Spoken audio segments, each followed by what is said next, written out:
The truth crashed into me like a runaway train on a quiet Thursday night, splintering the fragile shell of a life I'd clung to for 2 decades. I was sprawled in our living room, the worn leather couch creaking beneath me, surrounded by the ghosts of 20 years with Claire, a woman I'd sworn my soul to. The air was thick with the scent of her lavender candles, a smell I'd once found comforting, now choking me as her friend Marcy stumbled through the front door. She was a mess, hair wild, breath sharp with whiskey, her unexpected visit a pebble that would soon crack my world wide open. I offered her coffee, playing the good host, trying to steady her swaying frame, but as I handed her the mug, she let it slip, a slurred confession tumbling out with a sloppy, drunken grin. "Claire's always been slick, huh? Hiding that guy she's been with forever. You know, the one from her old office job?" My hand froze, coffee sloshing over the rim, scalding my skin, but I barely felt it. The room tilted, her words a sledgehammer smashing through the lie I'd lived. I pressed her, voice a low growl, and she babbled on, oblivious to the wreckage she was leaving behind. 20 years, she said. 20 years of Claire sneaking off, weaving a web of deceit while I played the fool, the loyal husband too blind to see the cracks. I shoved Marcy out eventually, her garbled apologies fading as I slammed the door, the echo ringing in my skull. Alone, I stood in the dim glow of the living room, the space Claire and I had built together now a hollow stage for her betrayal. Upstairs, she hummed some mindless tune, oblivious, her footsteps soft on the floorboards while my world burned below. I sank onto the couch, eyes locked on our wedding photo perched on the mantel, her smile a cruel mirage, my younger self beaming beside her, clueless. 20 years. Our daughter's first cry? The sleepless nights I'd rocked her while Claire ran errands. The anniversaries I'd toasted with cheap wine, every grueling shift I'd pulled to keep this roof over us. She'd been somewhere else, with someone else. The realization wasn't just a sting, it was a gutting, a brutal unraveling of every moment I'd held dear. I traced back the years, her late nights with the girls, the phone calls she'd taken in the yard, her flinches when I'd reach for her in the dark. The signs had been there, neon and screaming, and I'd been too trusting, too dumb to catch them. My chest tightened, a vice of rage and grief, but no tears came, just a cold, creeping numbness that settled deep. I didn't storm up those stairs, didn't shatter the silence with the confrontation clawing at my throat. Not yet. I stayed rooted, the coffee cooling in my grip, the hours bleeding into dawn as I dissected our life, peeling back the layers of her lies. The walls mocked me, every paint chip a testament to the years I'd poured into this home, this marriage, while she'd built another world behind my back. My mind raced, replaying Marcy's words, her careless shrug as she'd spilled Claire's secret, a secret that had festered for decades. I thought of our daughter, now grown, the family trips, the quiet dinners, all tainted now, stained with the shadow of a man I didn't even know. By sunrise, my eyes were raw, my body heavy, but my resolve was iron. This wasn't love, it was a sham, a prison I'd been locked in, and I wouldn't waste another breath on it. I'd end this marriage, not with screams or fists, but with a calm, deliberate cut she'd never expect. The life we'd had was dead, and I'd bury it myself, starting with the truth she thought she'd hidden so well. The days after Marcy's bombshell were a slow bleed, each hour peeling back another layer of the lie I'd called my marriage. I moved through the house like a ghost, the familiar creak of the floorboards now a taunt, every corner steeped in Claire's deception.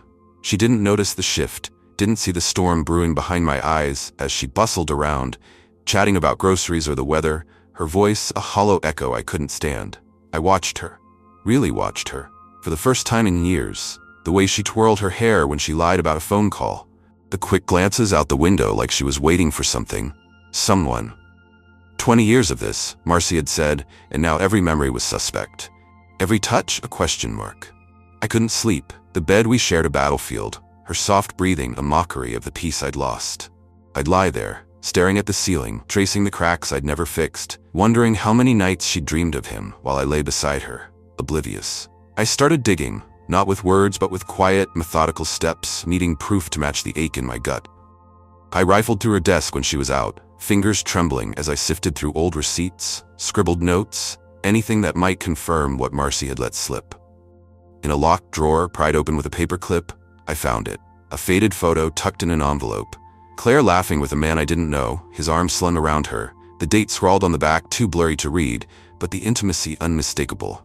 My stomach lurched, bile rising as I stared at their smiles, a snapshot of a life she'd kept from me. There were letters too, crumpled and yellowed, his handwriting bold, words like "miss you" and "soon" slicing through me.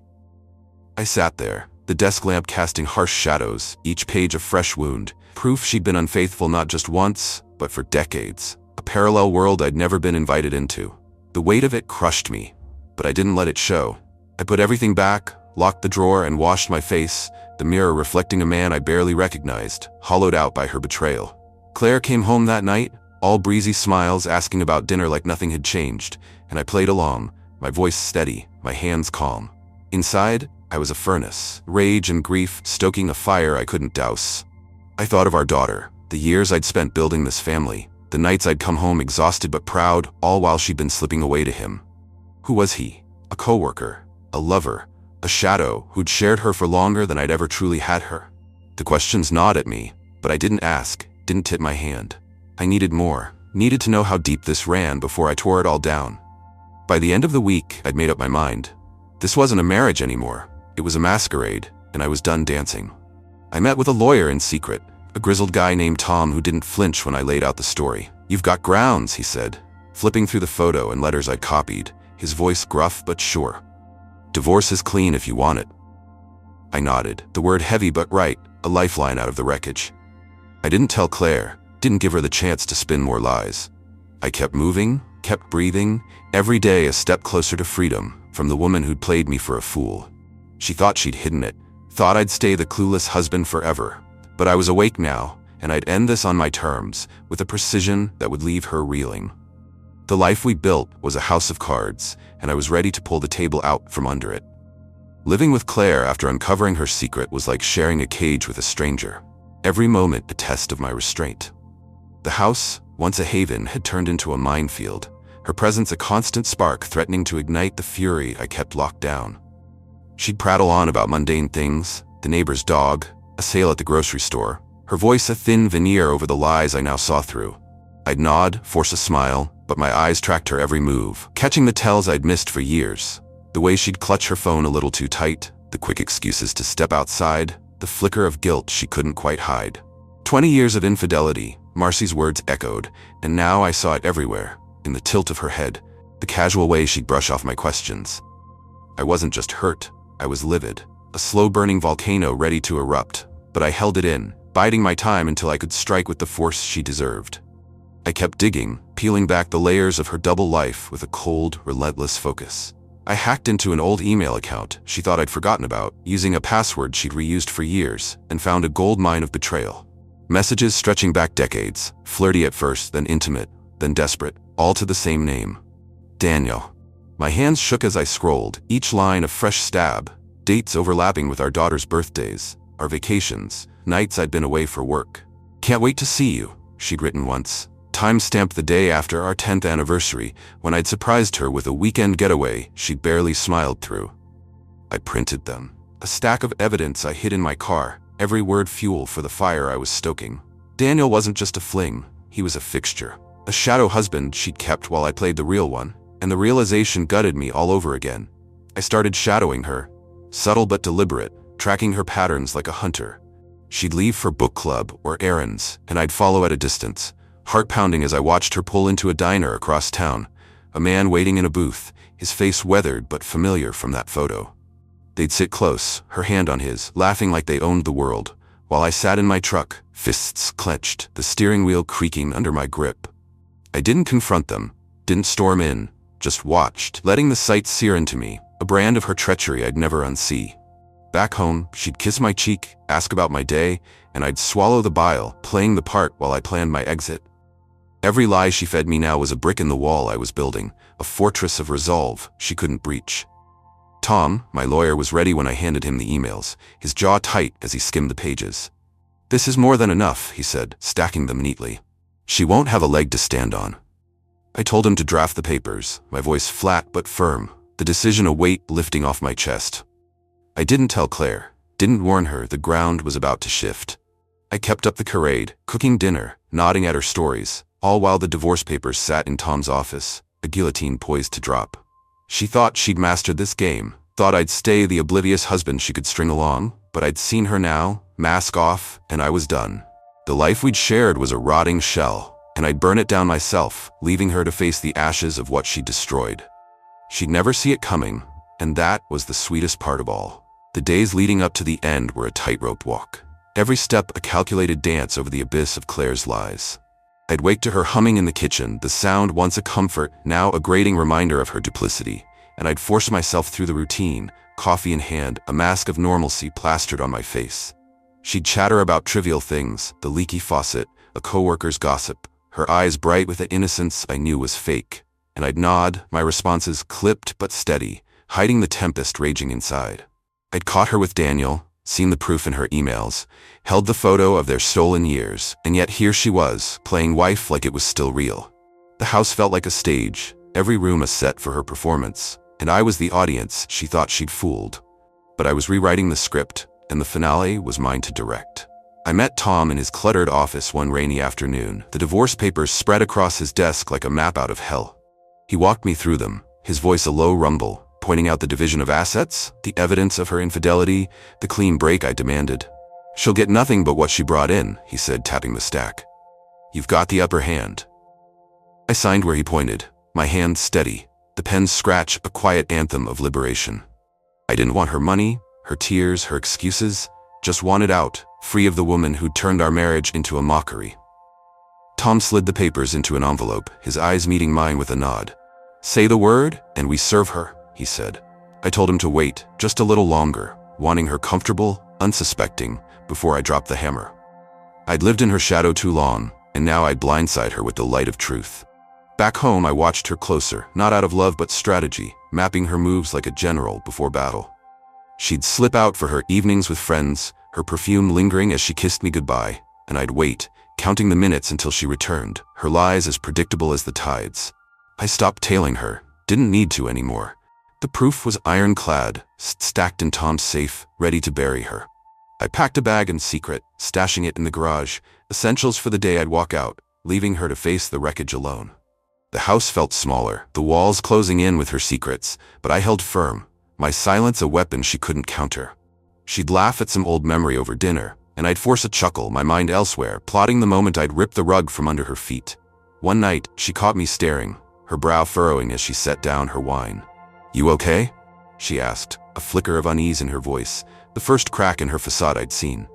I shrugged, sipping my drink, letting the question hang unanswered, savoring the tiny spark of doubt I'd planted. She didn't push, just turned back to her phone, texting someone, probably him, and I let her, knowing her world was about to implode. I'd chosen my date, a quiet Friday when she'd be home, no excuses to dodge the blow. Tom had the papers ready, the server on call, and I'd be there, watching her face as it hit, the moment she realized 20 years of deceit had caught up. This wasn't revenge, it was justice. A reclaiming of the life she'd stolen from me, and I'd deliver it with a calm she'd never forget.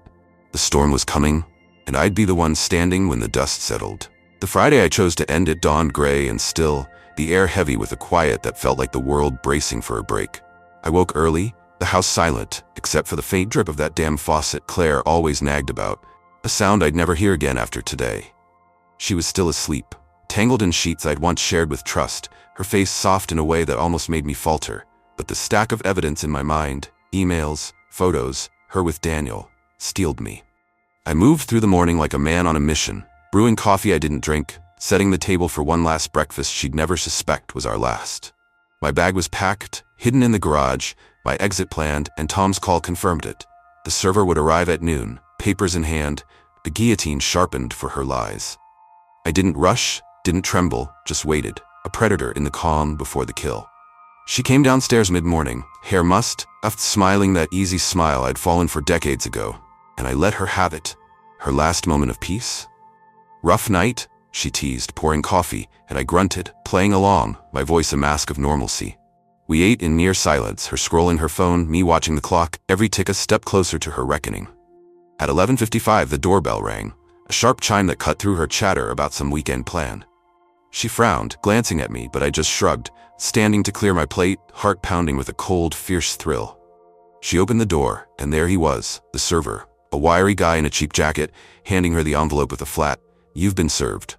Her confusion morphed into shock as she tore it open, the divorce papers spilling into her hands, my name stark against hers, the word infidelity bold on the page. "What is this?" she whispered, voice cracking, turning to me with wide, frantic eyes. I stepped forward, calm as stone, meeting her gaze without flinching. It's over, Claire, I said, each word deliberate, a hammer strike. 20 years. I know about Daniel, about all of it. You're done. Her face crumpled, a sob escaping as she clutched the papers, shaking her head like she could deny it away. No, you don't understand, she stammered, but I cut her off, voice low and final. I understand plenty. I've got proof, years of it. You don't get to talk your way out. She sank to the floor, tears streaming, begging now, we can fix this, please. But I was already moving, grabbing my bag from the garage, her pleas a fading echo behind me. I didn't look back, didn't soften, just walked out, the door clicking shut on 2 decades of deceit. I drove to a motel across town, the papers served, the marriage dead, and sat on the stiff bed, staring at the peeling wallpaper. The silence was mine now, no lies to fill it, just the raw, clean ache of freedom. Claire's empire of secrets had fallen, her double life exposed, and I'd been the one to topple it, not with rage, but with a precision that left her nothing to cling to. I thought of our daughter, the call I'd have to make, the life I'd rebuild. But for now, I breathed, letting the weight of her betrayal lift. She thought she could keep me in the dark forever, but I'd found the light, and I'd walked away, head high, leaving her to drown in the ruins of what she built. This was my ending, my victory, and I'd never let her shadow touch me again.